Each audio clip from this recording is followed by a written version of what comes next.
कल से हम सारी चर्चा सुन रहे हैं कि एक वकील साहब के साथ कैसे कुछ समाज के असामाजिक तत्वों ने मारपीट की और मारपीट करने के बाद जब वो आदमी पुलिस स्टेशन में पहुंचता है आकर के तो पुलिस के सामने भी उसकी मार पिटाई होती है।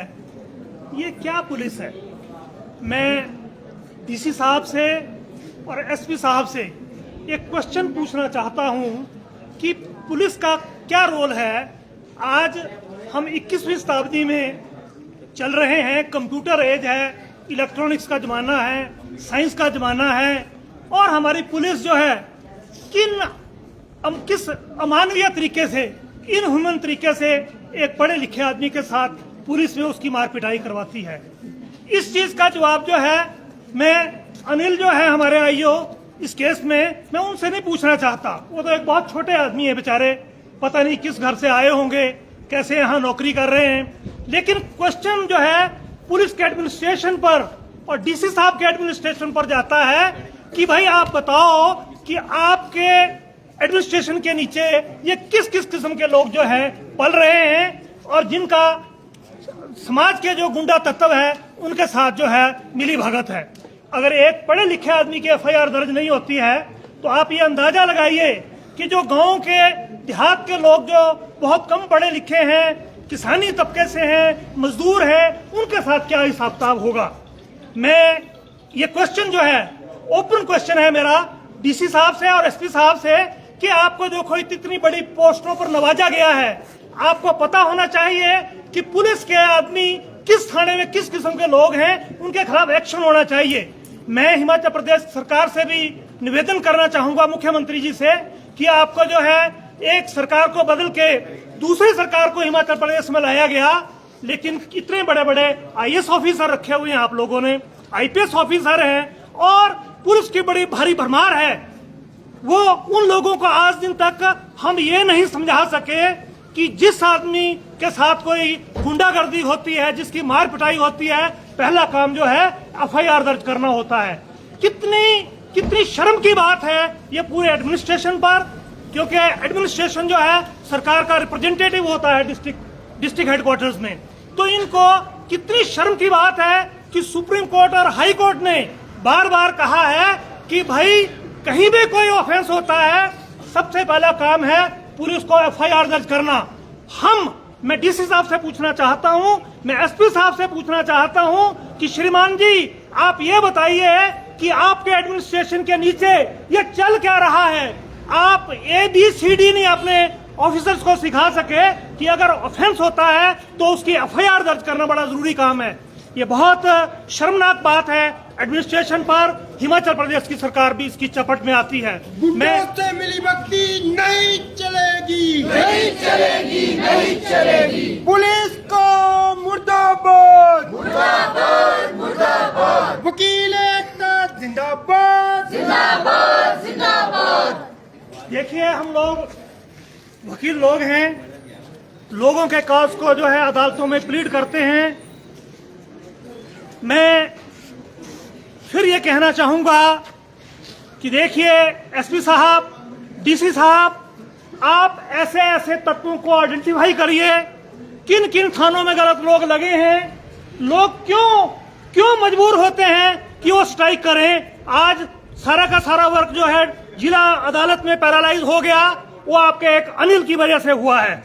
और मैं दूसरी बात करना चाहूंगा कि 3 तारीख का ये हादसा है, अनिल के खिलाफ भी क्यों ना एफआईआर हो, क्योंकि उसने सबूतों को छुपाने की कोशिश की है, डिले किया है एफआईआर को दर्ज करने में, इसलिए उसके खिलाफ एफआईआर दर्ज होनी चाहिए। अनिल खिलाफ करनी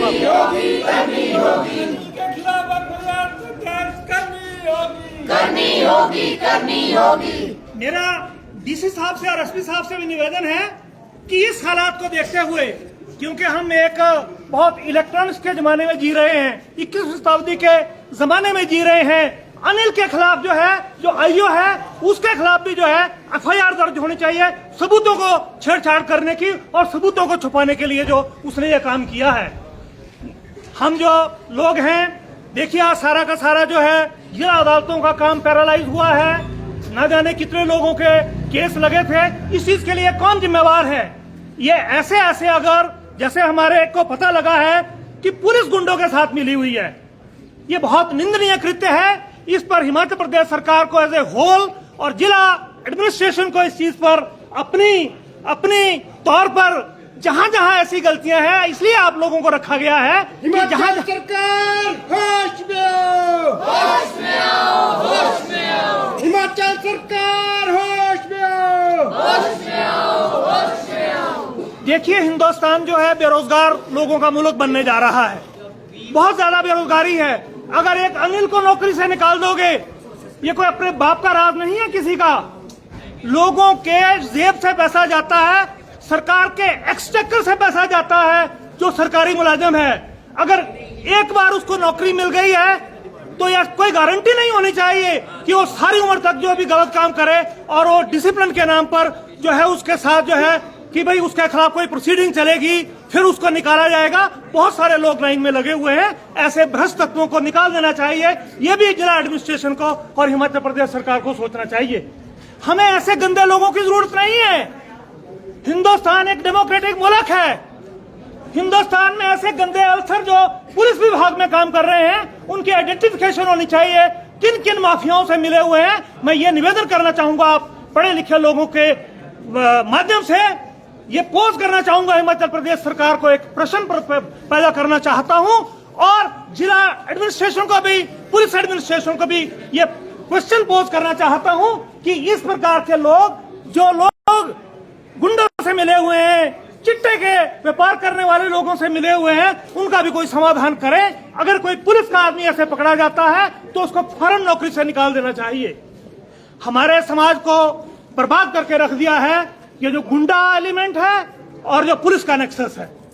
इसलिए दोस्तों, हम ये आज यहां इकट्ठे हुए क्योंकि सभ्य तरीके से जो सिविलाइज तरीका है, जो अदालतें बार बार पुलिस को निर्देश करती हैं कि शहरी जो आम नागरिक है उनके एफआईआर दर्ज होनी चाहिए।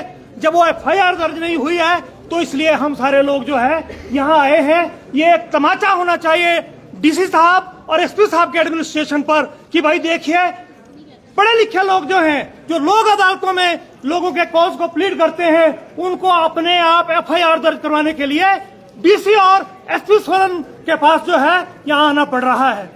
ये सारी चीजें हमें ध्यान में रखनी चाहिए। और मैं ज्यादा ना बोलता हुआ आप सभी लोगों से ये कहूंगा कि हमें नित्य हर रोज ये मंथन करना चाहिए कि ऐसा एक सभ्य समाज में हो क्यों रहा है।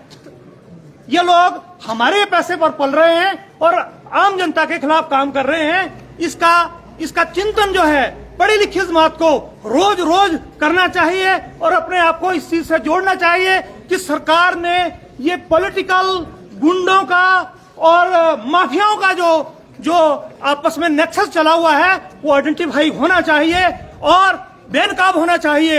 अगर आप जो सही मानों में लोगों को रिप्रेजेंटेशन देना चाहते हैं और सही ढंग से लोगों में जो है समाज को सर्व करना चाहते हैं। तो साथियों, इन्हीं शब्दों के साथ मैं अपनी बात को खत्म करता हूं और हम ये चाहेंगे कि एडमिनिस्ट्रेशन जरूर इस पे गौर करेगा और जिन लोगों का हमारे साथी के साथ जो दुर्व्यवहार हुआ, उसकी मारपिटाई हुई, उसके खिलाफ जो सख्त से सख्त एक्शन लिया जाए। धन्यवाद। वकील एकता जिंदाबाद, जिंदाबाद, वकील एकता जिंदाबाद, जिंदाबाद, जिंदाबाद। गुंडागर्दी नहीं चलेगी, नहीं चलेगी, नहीं चलेगी, गुंडागर्दी नहीं चलेगी, नहीं चलेगी, नहीं चलेगी, पुलिस और गुंडों का गठजोड़ नहीं चलेगा, नहीं चलेगा, नहीं चलेगा। एफआईआर तो तुमको दर्ज करनी होगी, करनी होगी, करनी होगी। मेरे दोस्तों, साथी रामलाल कौशल जी ने काफी विस्तार से अपनी बात को यहाँ पर रखा कि किस तरह से जो पुलिस प्रशासन है वो तमाम तरह की सुविधा होने के बावजूद, तमाम तरह की तकनीकी सुविधाएं होने के बावजूद अपना काम नहीं कर पा रहा है। किस तरह से अभी यहाँ जो है वो डीएसपी साहब आए, उन्होंने कहा कि मेरे संज्ञान में ये बात नहीं है कि हमारे साथी को पुलिस स्टेशन से जो है वो अंदर से ले जाकर जो है वो बाहर पीटा गया। आजकल के समय में जब सीसीटीवी है, 10 तरह की और जो सुविधाएं हैं, उसके बावजूद जो पुलिस प्रशासन है उसका ये नकारात्मक रवैया, और इसके साथ साथ यहां पर हम देख रहे हैं कि 4-5 लगभग जो है आईपीएस यहां पर है, एसपी है, एएसपी है, डीएसपी साहब की काबिलियत पे हमें कोई शक नहीं है, लेकिन एएसपी साहब का नहीं आना, एसपी साहब का नहीं आना, ये उनका नकारात्मक जो है वो दृष्टिकोण जो है दर्शाता है। मेरे दोस्तों, आगे की बात में यहां रखने के लिए मैं यहां बुलाना चाहूंगा हमारे बार की उप प्रधान साथी मोनिका गुप्ता जी को, कि वो यहां आए और आगे की बात रखे। साथी मोनिका गुप्ता जी। वकील एकता जिंदाबाद, जिंदाबाद जिंदाबाद वकील एकता जिंदाबाद, जिंदाबाद जिंदाबाद। ये गुंडागर्दी नहीं चलेगी, नहीं चलेगी नहीं चलेगी गुंडागर्दी नहीं चलेगी, नहीं चलेगी नहीं चलेगी पुलिस और गुंडों का गठजोड़ नहीं चलेगा, नहीं चलेगा नहीं पुलिस चलेगा और गुंडों का गठजोड़ नहीं चलेगा। नहीं चलेगा नहीं चलेगा। पुलिस प्रशासन होश में आओ, होश में आओ होश में आओ। सबसे पहले तो मैं इस बात की बहुत ही निंदा करती हूँ जो घटनाक्रम घटित हुआ है, ऐसा नहीं होना चाहिए था। और जो हमारी मांग थी कि उनके चेहरे पे ही दिख रहा था कि कितनी उनको चोटें आई हैं और किस तरह की उनको जो है वो ग्रीवियस इंजरीज हुई थी, तो ये उन्हें उस टाइम ही एफआईआर उनकी नोट कर देनी चाहिए थी। जैसा कि उन्होंने कहा कि इनका जो है वो मेडिकल, जो प्री मेडिकल था वो हो चुका है और दूसरा होना है। तो अगर वो कह रहे थे कि संडे को मेडिकल होना था, पिछले कल मंडे था, मंडे के दिन क्यों नहीं कार्यवाही की गई? अब जैसा कि आगे की बात है कि बाकी मेरे साथी सभी जो सीनियर एडवोकेट से सारा मुद्दा आप लोगों के सामने रख चुके हैं, उसके बाद मैं इतना ही कहना चाहूंगी कि ये बहुत निंदा की बात है अगर सरकार के अफसर और सरकारी महकमे में रहते हुए भी इस तरह की निंदनीय चीजों को आगे बढ़ा रहे हैं, तो ये बहुत ही हमारे लिए शर्मनाक बात है। हम एक वकील हैं, हम अगर दूसरों के न्याय के लिए लड़ते हैं तो हम अपने न्याय के लिए लड़ना भी भली भांति जानते हैं। इसी बात को मैं यहीं पे खत्म करते हुए कहती हूँ कि हमारी एफआईआर तो नोट की जा रही है, उसके बाद देखते हैं कि जो ये आईओ अनिल कुमार है, इनके खिलाफ क्या कार्रवाई की जाती है। अगर उनके खिलाफ भी कोई क्रिमिनल केस या कोई कार्रवाई नहीं की जाएगी तो हम उसके खिलाफ अपना मोर्चा जो है वो जारी रखेंगे। इसी के साथ मैं आपके सामने अपने अंतिम शब्द रखती हूँ कि हम जो है एज एन वकील फर्टर्निटी आप लोगों के साथ है। खुदा ना खास्ता किसी के साथ भी इस तरह का कोई वाकया होता है तो वो आगे आए और हमें बताएं, हम उनके साथ हमेशा खड़े रहेंगे। धन्यवाद। वकील एकता जिंदाबाद, जिंदाबाद जिंदाबाद जिंदाबाद, जिंदाबाद जिंदाबाद। गुंडागर्दी नहीं चलेगी, नहीं चलेगी नहीं चलेगी गुंडागर्दी